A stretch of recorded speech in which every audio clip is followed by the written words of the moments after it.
Movies about movies, number 8, Saving Mr. Banks. Oh yes, it's also VEDA number 3. Today I'm going to talk about 5 different movies, very different movies, one pretty good one, others less so. Unfortunately, all of them are released under one title, Saving Mr. Banks. I don't think they hold together. You might disagree. The subject of Saving Mr. Banks is Walt Disney, played by Tom Hanks, wooing P.L. Travers, played by Emma Thompson, to sell him the rights to make a movie of her beloved books about Mary Poppins. Except it isn't. The movie tells us it's about that, but it shows us something different. We can see the evidence plainly in the film. Disney has already commissioned a script, a score, the movie has been cast, costumes and sets are designed. We can see all that. You think Disney would have invested in all that work if he didn't have the rights to make the film? Would he?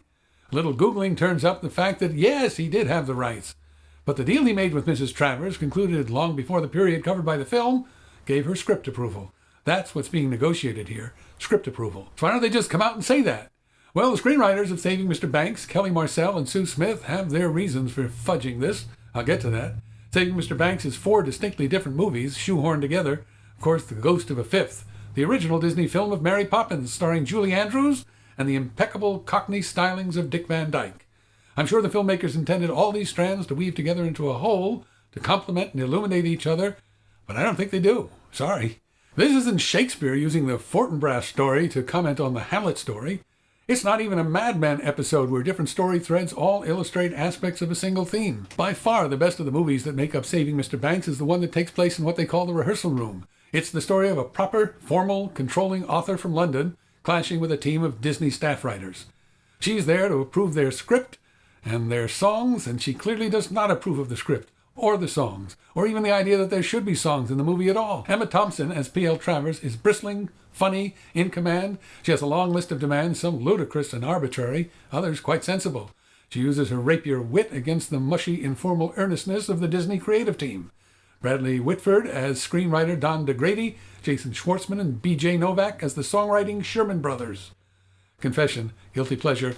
I love it when movies show us songwriters and composers at the piano. It's one of my favorite Hollywood tropes. Always slightly ridiculous, but I fall for it anyway. Usually goes something like this. A songwriter manages to compose an entire 3-minute song in approximately 3 minutes and 20 seconds. We hear 4 bars of piano, maybe 8, then an invisible orchestra chimes in, sometimes with a chorus of invisible backup singers. Kudos to Mr. Banks for keeping these scenes piano only. Most of them anyway. When they get to the big number at the end, somehow they just can't stay pure. The invisible orchestra will not be denied. Welcome to Hollywood. Also, kudos to Mr. Banks because most of the songs are presented as already written. They're just being demoed and tweaked. And when a song is composed before our eyes, the Sherman Brothers just work on a bit of it. They don't even have all the words for that bit. Feels real. These scenes are grounded in surviving tape recordings that actual P.L. Travers made. She wanted to record all the script review sessions. So these scenes have a flavor of authenticity. At least they do up to the big climax where things start happening on screen that I just can't imagine actually happened. They really ring false. No spoilers. Oh, bonus, these scenes with the writers are the scenes most haunted by film number 2, The Ghost of Disney's Mary Poppins. It's really hard to hear the Sherman Brothers singing their demos without triggering memories of the '64 classic. More on that in the extras. So that's the best of the film. The warmest of the movies in Saving Mr. Banks is the story of P.L. Travers and the driver assigned to her by the Disney studio. He's played by Paul Giamatti, a character actor of enormous range and power, but here he's uncharacteristically nice and mild. Unlike other actors in the film who portray actual people, Giamatti's playing a totally invented character. Why is he here? Well, he's the only character in the movie who isn't trying to get something from Mrs. Travers. That gives her an opportunity to come out of her bristly, frosty, uptight persona just long enough for the audience to warm up to her. It's a sweet note, but another false one. Still, I enjoyed it. The 4th movie inside of Saving Mr. Banks is the one I like the least. That's the story of the child who became P.L. Travers, living in Australia. Early on, we see her papa, played by Colin Farrell, take a swig from a flask. Dun dun dun. No spoilers, but once you see him take that drink, you know what's coming. Brace yourselves. It comes. I found the Australia flashbacks a tedious drag. Every time they cut to Australia, I just couldn't wait to get back to the writer's room. I wanted to watch Travers spar with the Sherman Brothers. That part of the film was fun. And that brings us to the final movie embedded in Saving Mr. Banks, the one that the poster promises is the main event. Walt Disney trying to get P.L. Travers to sign over her rights. This is why the screenwriters tell us the rights are still up in the air, even though they've shown us they can't possibly be. Look, Nobody's going to buy tickets to a movie about a book author, a screenwriter, and 2 songwriters locked in a room with a piano. Just can't sell that. For my money, though, that's the only part that's worth watching. I understand there's no marquee value in it. They need to put Walt Disney in the picture. They need a star of Tom Hanks' stature to sell tickets. So they set up the battle that only Walt Disney himself can wage. Except it isn't Walt Disney. It's a Disney corporate-approved impersonation by Tom Hanks. There's been a lot of talk on YouTube, including some by me, about how YouTubers present an edited, sanitized version of themselves. Well, the king of that is Walt Disney.